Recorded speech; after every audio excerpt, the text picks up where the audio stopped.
So let's continue with last lecture's point.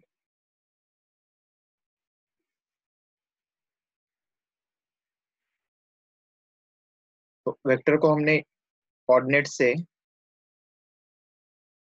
Indicate किया था, ठीक है। So vectors can be written as, जैसे कि वेक्टर ए है तो हम उसको लिख सकते हैं 2i minus J plus 3k। तो ये 2 माइनस 1 3 ये क्या होता है पता है आपको? Okay, so once again I draw that diagram.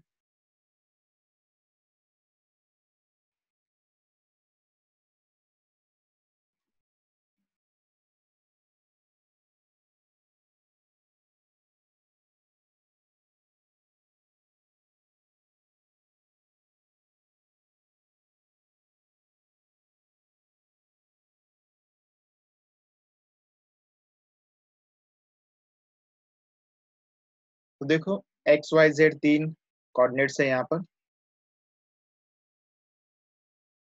तो लेट ये x है, this is y and this one is z axis. Okay, तो कोई भी वेक्टर इसके बीच में होता है। So you have to consider एक रूम है, उस रूम का एक कॉर्नर हमने कंसिडर किया, कोई भी एक कॉर्नर। तो ये वर्टिकल हाइट है, ये एक इधर की वॉल है, ये अदर साइड की वॉल है, ठीक है। तो रूम के अंदर का जो स्पेस है उसके अंदर वेक्टर का टर्मिनल पॉइंट होगा। तो वेक्टर का इनिशियल पॉइंट कहाँ से लेना है? कॉर्नर से लेना है, ठीक है। सो कौन सा भी ले सकते हैं आप, एक्स वाई जेड कहीं भी लो, कोई प्रॉब्लम नहीं। हम जैसा एक्सिस लेंगे उस हिसाब से वो वेक्टर का पोजीशन चेंज होगा। Okay, no issue about that. तो एक्स लिया, ये वाई लिया, तो ये जेड ले सकते हैं, या आपको चेंज भी करना है तो नो इशू एट ऑल, कोई प्रॉब्लम नहीं। So you can draw Y also and this is Z also. Okay, तो ये जो वेक्टर है, वेक्टर कहाँ पे रहेगा? बीच में रहेगा कहीं, है ना। तो देखो यहाँ से स्टार्ट होता है और पॉइंट यहाँ तक होता है, तो ये ऐसे। तो यहाँ पे वेक्टर है actually, this is the terminal point of the vector, है ना। तो देखो अभी इससे हमने क्या किया, परपेंडिकुलर ड्रॉ किया यहाँ पर। ओके, तो परपेंडिकुलर ड्रॉ फर्स्ट पे किया है। एक्स जेड जो प्लेन दिख रहा है आपको, एक्स जेड, तो एक्स जेड प्लेन में आपको थोड़ा इंडिकेट करने के लिए इसको थोड़ा रेक्टेंगुलर शेप दे देता हूँ। तो ये एक्स जेड जो प्लेन है, इस प्लेन के ऊपर ये पॉइंट यहाँ पे आके स्ट्राइक होता है। अब क्या करना है, ये जो लाइन दिख रही है आपको, ठीक है, ऐसा इधर एक पैरेलल लेना है और एक्स एक्सिस को पैरेलल इधर लेना है, ठीक है। तो ये डायग्राम कंप्लीट हो जाएगी। तो देखो इस तरह से परपेंडिकुलर यहाँ पे आ गया। उसके बाद ये ये जो पॉइंट जहाँ पे मैच होगा हम इसको वेक्टर बना देंगे, और ये जो पॉइंट यहाँ पे मैच होगा ये भी एक वेक्टर बन जाएगा। तो ये जो वेक्टर बनेगा, अभी सपोज ये वेक्टर आर है रिजल्टेंट, तो जहां पे एक्स एक्सिस मैच हो रहा है, इसका प्रोजेक्शन जहां पे एक्स एक्सिस को मैच कर रहा है वो होता है आर एक्स, तो वेक्टर आर एक्स, और ये होता है वेक्टर आर वाई। अब आर एक्स और आर वाई का रिजल्टेंट ये होगा, है कि नहीं, क्योंकि आर एक्स इधर है, आर वाई इधर है, उसके बीच में उनका रिजल्टेंट आता है। तो ये रिजल्टेंट है आर एक्स और आर वाई का। अब आर एक्स और आर जेड का। ओके, यहाँ पे जेड लिखना है, अगर हमने यहाँ पे जेड लिया है तो we have to write the R Z.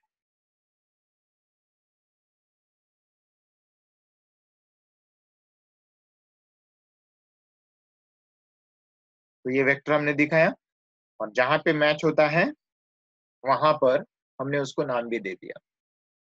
So this is are Z, समझ गए, ये आर एक्स ये आर जेड। अब देखो आर एक्स और आर जेड का रिजल्टेंट बीच में है, इसको पैरेलल निकालना है यहाँ से। देखो ये जो डॉटेड लाइन दिख रही है आपको, उसको पैरेलल निकालेंगे, हो गया। अब यहाँ पे जो मैच होगा ये एक वेक्टर बन जाएगा, और इस वेक्टर का नाम क्या होगा? R Y. तो देखो अभी तीनों वेक्टर आ गए, R x R Y are Z. तो ये तीनों भी कंपोनेंट, तो क्या लिखेंगे? R x R Y are Z R projections, ऐसे भी लिख सकते हैं हम उसको, projections of vector R, okay, also called as, उनको क्या कहते हैं, उन तीनों को कंपोनेंट्स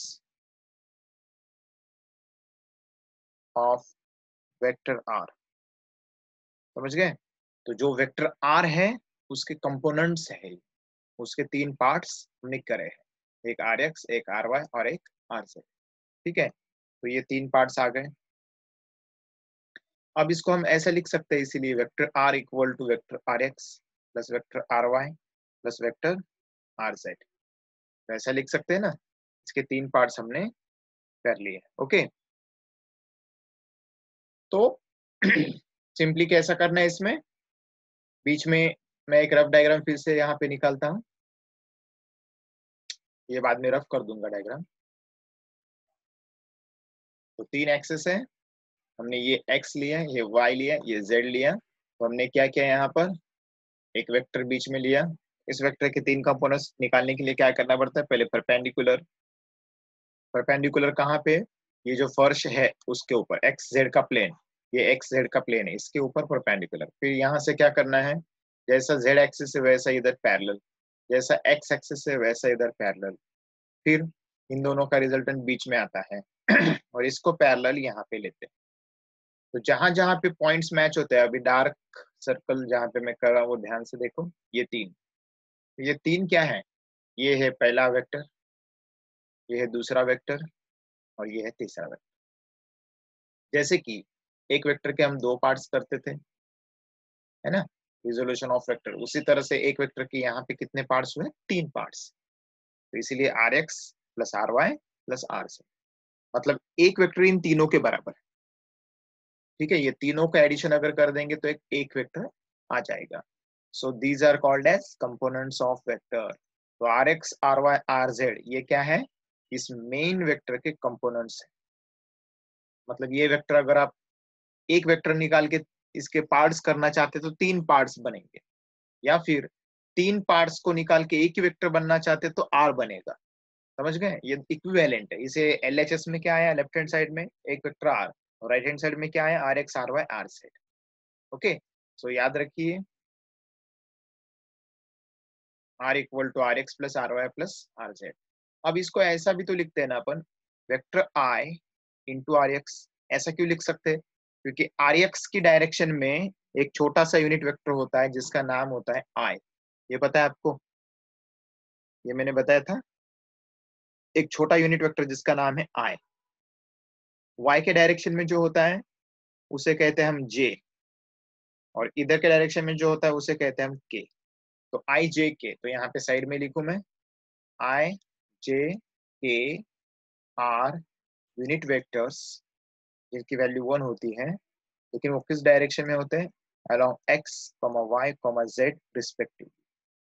तो इन डायरेक्शन के तरफ ये वेक्टर्स होते हैं।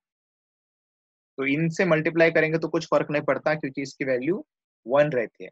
आई इंटू आर एक्स, यहाँ पे क्या आएगा, जे इंटू आर वाई, और प्लस क्या आएगा, के इंटू आर जेड।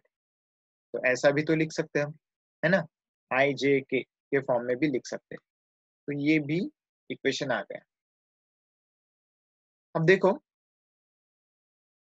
एक एक्स्ट्रा, एक्चुअली ये एक्स्ट्रा पॉइंट मैं आपको पढ़ा रहा हूँ, इसका थोड़ा सा मतलब जनरली ये पॉइंट स्किप कर देते लोग, लेकिन इसका फायदा आपको होगा, थोड़ा डिटेल में पॉइंट करेंगे तो बहुत बेनिफिट हो जाएगा।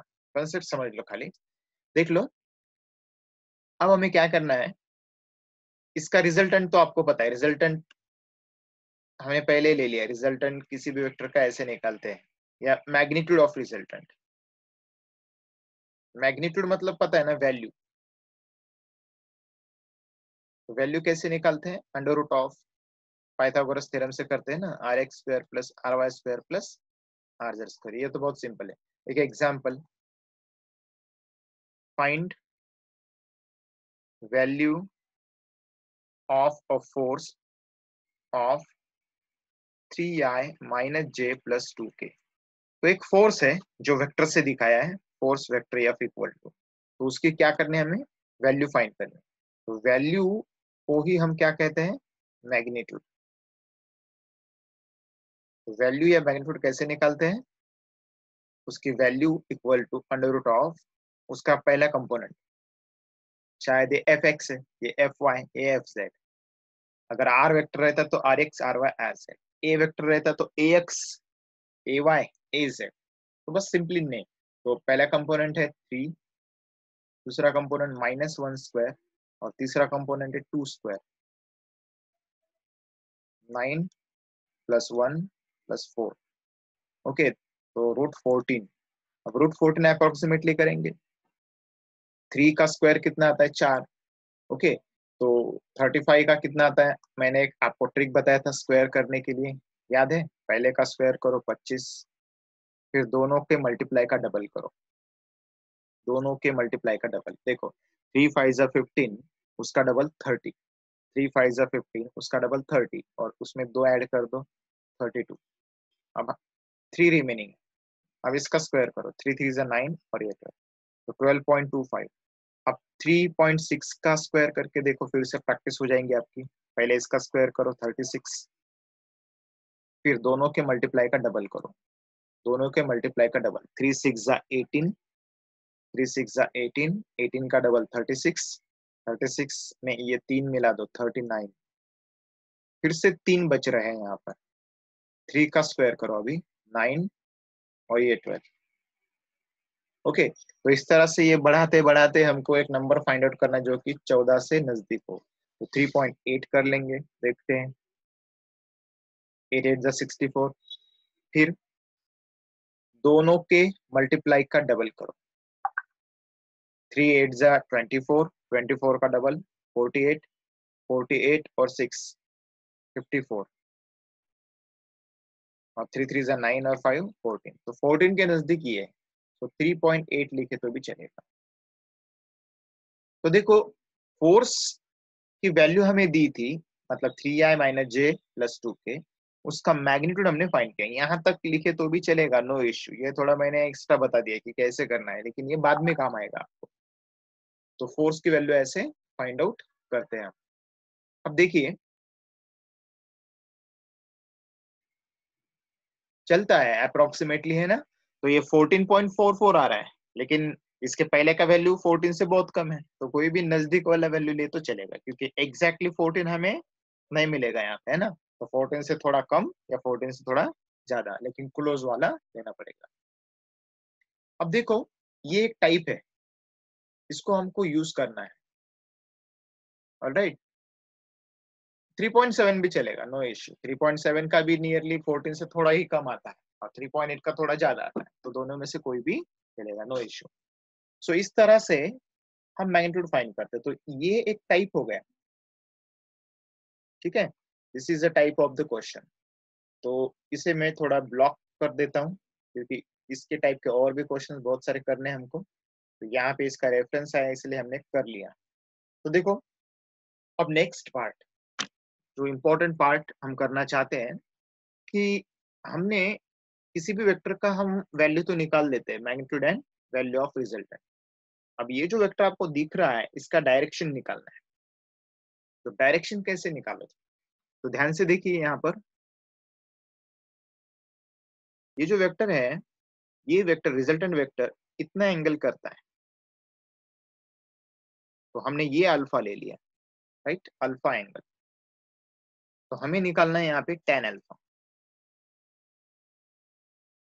tan अल्फा मतलब opposite side by adjacent side. अब अपोजिट साइड कौन सी है, tan अल्फा के अपोजिट कौन है, तो आप ध्यान से देखिए, ये आपको दिख रहा है वर्टिकल, लेकिन ये जो वेक्टर है जिसको मैं अभी हाईलाइट कर रहा हूँ, ये वेक्टर इसको पैरेलल है ना। अपोजिट साइड तो यही है ना, लेकिन ये पैरेलल किसको है, इसको पैरेलल है, आर वाई को पैरेलल। तो हम इसको आर वाई लिख सकते हैं ना, समझ गए।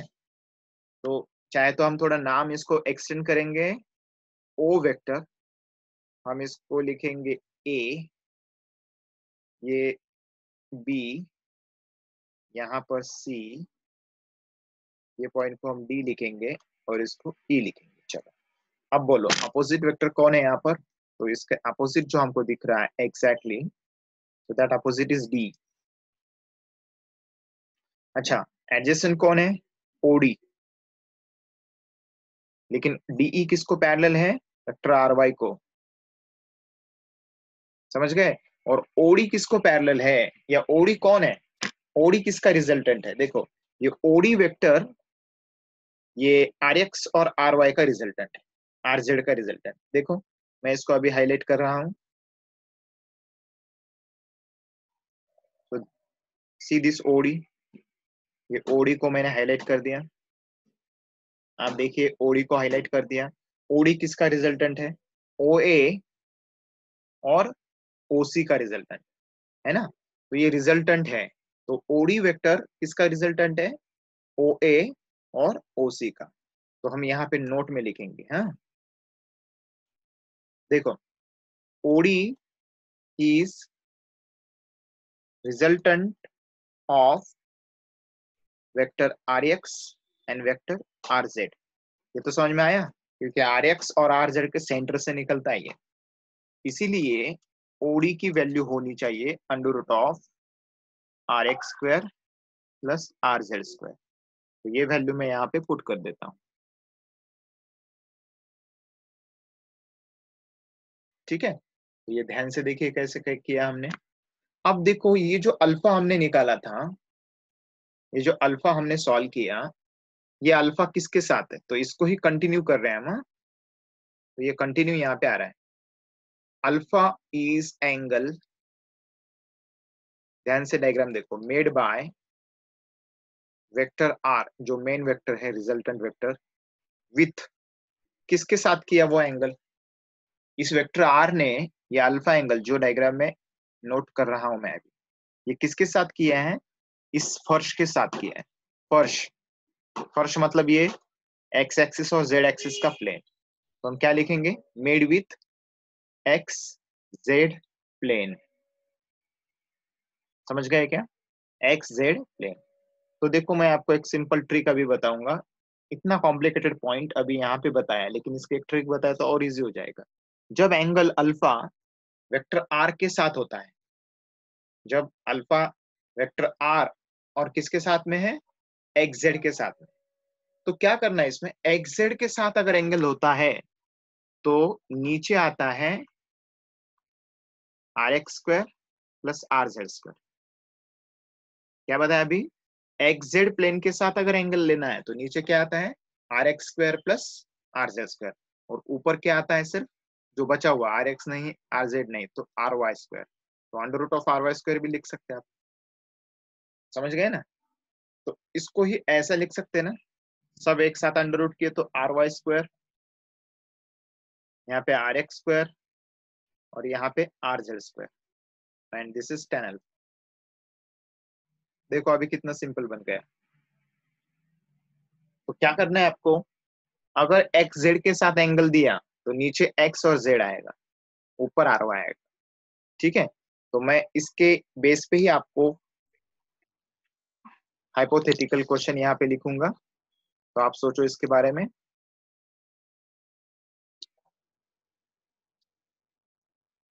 सी, अभी सपोज ऐसा दिया, beta is angle made by vector R with X Y plane, ऐसा अगर दिया तो फाइंड बीटा, हमें बीटा फाइंड करना है, बीटा एंगल फाइंड करना है। तो आपको आप बता सकते हैं बीटा कितना आएगा। So how much is the beta, तो बोलो बीटा कैसे आएगा,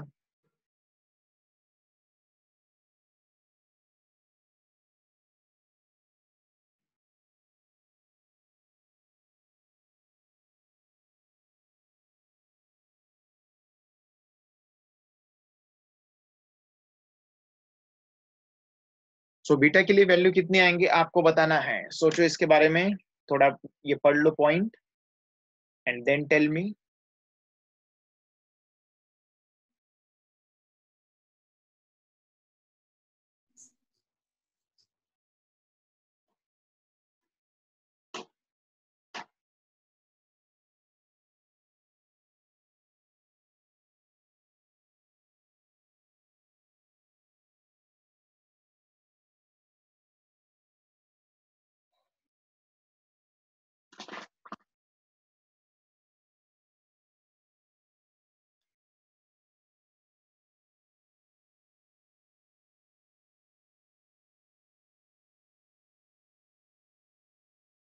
क्या आएगा, देखो tan बीटा इक्वल टू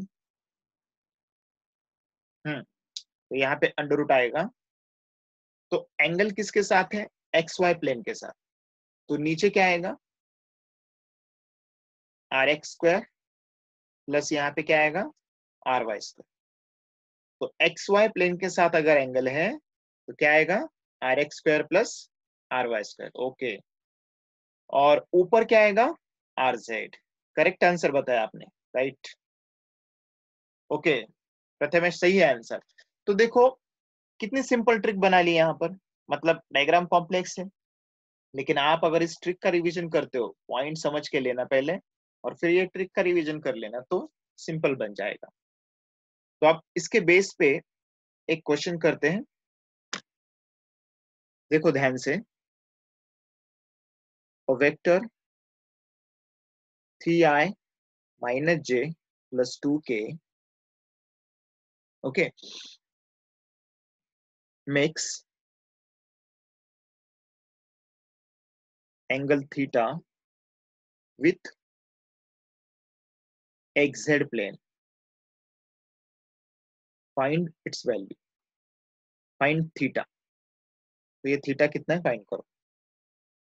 अब देखो क्वेश्चन तो कितना सिंपल लग रहा है, एक ही सेंटेंस में आ गया, लेकिन इसके पीछे कितनी स्टोरी है, राइट।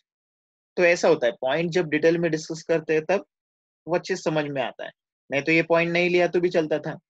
तो चलो इसको सॉल्व करते हैं। tan थीटा इक्वल टू, अब आपको पता है ना क्या करना है, xz प्लेन के साथ एंगल लेना है, तो xz नीचे आएगा are x square plus are Z square और ऊपर आर वाई स्क्वायर।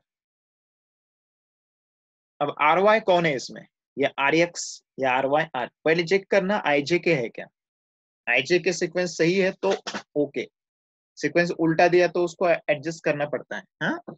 जैसे कि अब इसको हम थोड़ा सा उल्टा कर देंगे, प्रॉब्लम को थोड़ा हार्ड बना देंगे, तो इससे आपको समझ में आ जाएगा। देखो 3j माइनस आई, ये उल्टा दे दिया तो इसको पहले सही करना पड़ता है, तो सही कैसे करेंगे, vector r equal to are x i plus are y j plus are z के, ऐसा रहता है। लेकिन यहाँ पे कैसे दिया, पहले आई लिखना पड़ेगा हमें, तो माइनस आई पहले लिखना पड़ेगा, फिर जे वाला पार्ट लिखेंगे और फिर के वाला पार्ट। तो इसको रीअरेंज किया हमने, तो पता चला कि आई के साथ जो आर एक्स होता है वो ये है। तो सीक्वेंस अगर गलत हो गया तो आंसर गलत आएगा। तो आई के साथ कौन है आर एक्स, तो आर एक्स की वैल्यू कितनी -1, आर जेड की वैल्यू कितनी है 2, समझ गए, और आर वाई की वैल्यू कितनी है 3, तो कितना आएगा ये 9 डिवाइडेड बाय 1 प्लस 4, 9/5, कितना आएगा ये 5 से डिवाइड करो, 5 1 जा 5, 4 बचेंगे 40 हो जाएंगे, 1.8 का रूट निकालना है, ओके। 1.8 का रूट भी अप्रोक्सीमेटली निकालना है, कैसे करते देखो इसके स्टेप्स में आपको बताता हूं। तो इसमें बहुत सीखने को मिलता है आपको, फिजिक्स में मैथमेटिक्स इतना आते रहता है, और उसके अगर आपको सब स्टेप्स पता है तो आपको फास्ट प्रॉब्लम जमेगा। 1.8 को मैं ऐसा कर सकता हूँ ना, 2 से बढ़ा दिया और 2 से कम कर दिया। देखो मैंने क्या किया, ये पॉइंट को 2 से शिफ्ट कर दिया, मतलब इसके बाद और 0, यानी 2 से पॉइंट इसको शिफ्ट किया मैंने, तो 2 से कम भी तो करना पड़ेगा, हम नंबर को ऐसे ही ना बढ़ा सकते। तो ये जो 180 है, 180 का रूट अप्रोक्सीमेटली कितना है, अभी देखो हमारे पास कुछ स्क्वायर्स है, जैसे कि 15 का स्क्वायर 225 होता है, 14 का 196 होता है, ओके, 13 का 169 होता है। तो ये नियरली 13 और 14 के बीच में आ रहा है ना। So this lies in between 13 and 14, right. So यहाँ पर अभी क्या करना पड़ेगा इसको, तो अप्रोक्सीमेटली अगर लेंगे तो चलो इसको कंसिडर करेंगे 13.5 का स्क्वायर, ये 70 है 95 है, तो नियरली 13.5, तो कितना आएगा यहाँ पे इसका रूट 13.5, और 10⁻² का रूट 10⁻⁻1, ये एक याद रखो आप। हाँ, अगर यहाँ पे 4 है तो यहाँ पे 2 आता है, अगर यहाँ पे -2 है तो यहाँ पे -1 आता है। तो हमेशा याद रखो स्क्वायर रूट में इवन नंबर ही चाहिए। क्यों? क्योंकि इसको हाफ करते हैं हम। हाफ क्यों करते हैं, मैं इसका और एक रीजन बताता हूँ। स्क्वायर रूट ऑफ 10⁻² है सपोज, तो इसको हम 10⁻²⁻1/2 लिख सकते हैं।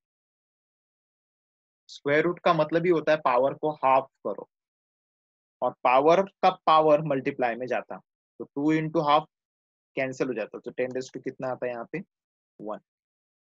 ओके, तो इस तरह से। अब बताइए -1 से मल्टीप्लाई अगर किया नंबर को तो नंबर छोटा हो जाता, तो छोटा हो जाता नंबर को फाइनल कितना हो जाता फिर 1.35। तो ये किसका आंसर आया, tan थीटा का। और फाइनली थीटा इक्वल टू क्या लिखना, tan इनवर्स, क्योंकि 1 है इधर देखिए -1, 1.35 बस। तो ये इसका एंगल है, समझ गए। तो इस तरह के क्वेश्चंस होते हैं इस टॉपिक के ऊपर, मतलब रिजल्टेंट फाइंड करना है या कभी आपको उसका एंगल भी फाइंड करना पड़ सकता है। ठीक है, तो ये 2 पार्ट्स। अब इसके बाद रिजल्टेंट कैसे फाइंड करना है तो पता चला आपको। ये वाला जो टाइप बताया अभी, किसी भी वेक्टर का वैल्यू आप फाइंड कर सकते हैं, राइट, ये इंपॉर्टेंट है। अब कल के जो टाइप हमने लिए थे उस टाइप का एक क्वेश्चन लेते हैं, आपको साथ में सॉल्व करना है। Find displacement vector a b if a corresponds to 1, 0, -3 and b corresponds to 2, 3, -4।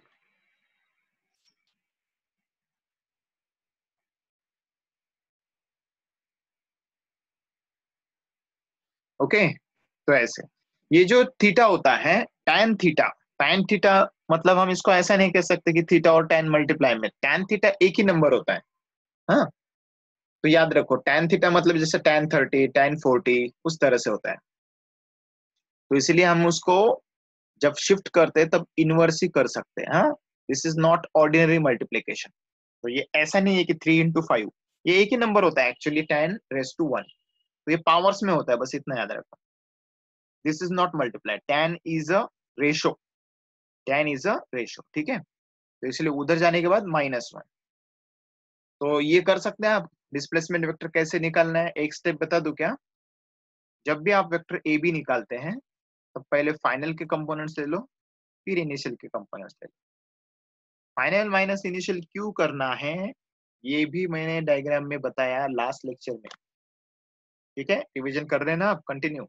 Okay, तो इस तरह से करना है। तो b - a, तो बोलो पहले b का कंपोनेंट लेंगे एक 2 -1, लेकिन इसको i लगाना पड़ेगा, है कि नहीं, क्योंकि पहला कंपोनेंट x का।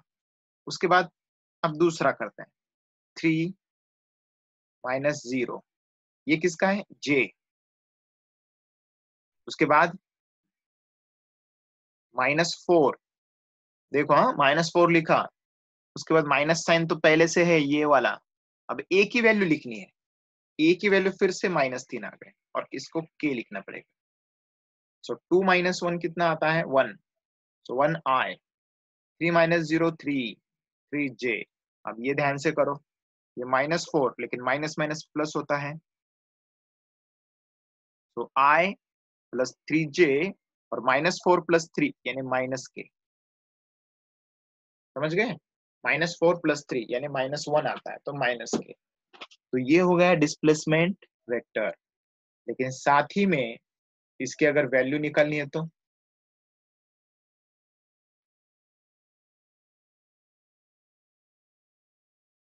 कैसे निकालेंगे हम वैल्यू इसकी। मैग्नीट्यूड √, पहले 1² + 3² + -1 का स्क्वायर, सो 1 + 9 + 1, सो √11 यूनिट्स। बहुत बार आंसर्स अंडर रूट में ही होते हैं, इसको सॉल्व करने की जरूरत ज्यादातर बार नहीं पड़ती है। That depends on the options. अगर ऑप्शन में सारे अंडर रूट में दे तो क्यों सॉल्व करना है इसको, है ना। And sometimes if they give fraction numbers तो हम इसको सॉल्व भी कर सकते हैं। So we can do both the things, कभी ऐसा ही रखना है, कभी कभी सॉल्व भी करना है इसको, राइट? सर सर हाँ बोलो। Find vector p r if p equal to 3 1 2 and vector r की वैल्यू जो है 1 -3 5। चलो तो ये आप सॉल्व करो, अभी इसके आंसर मुझे बता दो। हाँ, तब तक मैं इसको रिवाइज कर लेता हूँ। तो कैसे किया है इसको देखो, ए बी वेक्टर अगर सॉल्व करना है तो पहले बी के कंपोनेंट्स लेना माइनस ए के कंपोनेंट, कभी भी फाइनल माइनस इनिशियल। तो पहले 2 है, यहाँ पे 2 माइनस का साइन दे देना, फिर यहाँ पे 1 है तो 2 - 1। तो यहाँ पे कितना आता 2 - 1 यानी 1 आई। आई क्यों लिखा, क्योंकि पहले कंपोनेंट्स एक्स एक्स, ये वाई वाई, और तीसरा कंपोनेंट जेड जेड। चलो प्लस का साइन दे दिया, फिर यहाँ पे 3 है -0, उसको जे से मल्टीप्लाई क्यों किया, क्योंकि दूसरा कंपोनेंट। फिर प्लस का साइन दिया, अभी देखो तीसरा, ये है -4, पहले लिख दिया, फिर माइनस साइन कहाँ से आया, ये तो पहले का इक्वेशन का माइनस साइन है। ये -3 कहाँ से आया, -3 तो यहाँ पे बैठा हुआ है। तो पूरा ऐसे सिस्टम है, यहाँ पे गलतियां होती है स्टूडेंट्स की बहुत बार। हाँ, इसलिए मैं आपको ऐसे एग्जांपल्स दे रहा हूँ कि जिसमें आपको समझ में आए। तो -4 पहले लिखा, माइनस साइन दे दिया, उसके बाद फिर वो नंबर लिखना है जो कि -3 है और इंटू के लिखना है। चलो तो कितना आएगा, 2 - 1 1, 3 - 0 3, -4 minus minus 3, minus minus plus हो जाता, तो -4 + 3 यानी -1 आ जाता है। यहाँ पे नहीं लिखे तो भी चलता, -1। अब ये जो वेक्टर आया इसकी वैल्यू फाइंड करने, तो वैल्यू कैसे फाइंड करते हैं हम, अंडर रूट ऑफ पहले का स्क्वायर यानी 1 स्क्वायर, उसके बाद फिर 3 स्क्वायर, और उसके बाद -1 स्क्वायर। ये तीनों को अगर सॉल्व करेंगे तो आंसर आ जाता है। ओके चलो, अभी ये जो क्वेश्चन दिया था उसके आंसर्स आए आप लोगों के, चलो देखते हैं। 2 आंसर्स आए अभी तक, चेक करो तब तक।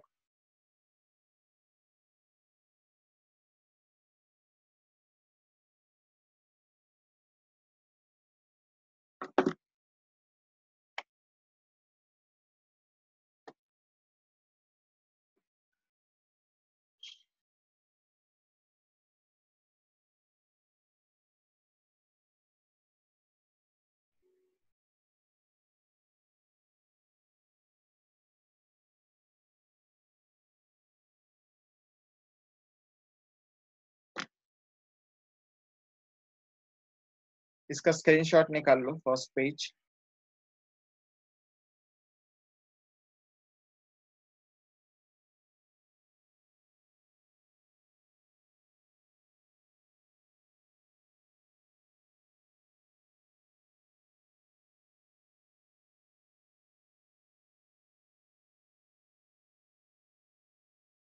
और ये सेकेंड पेज।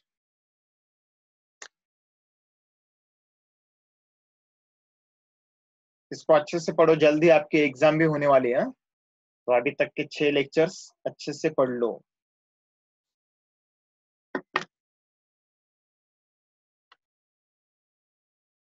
ठीक है, तो आंसर आना चाहिए 1 - 3।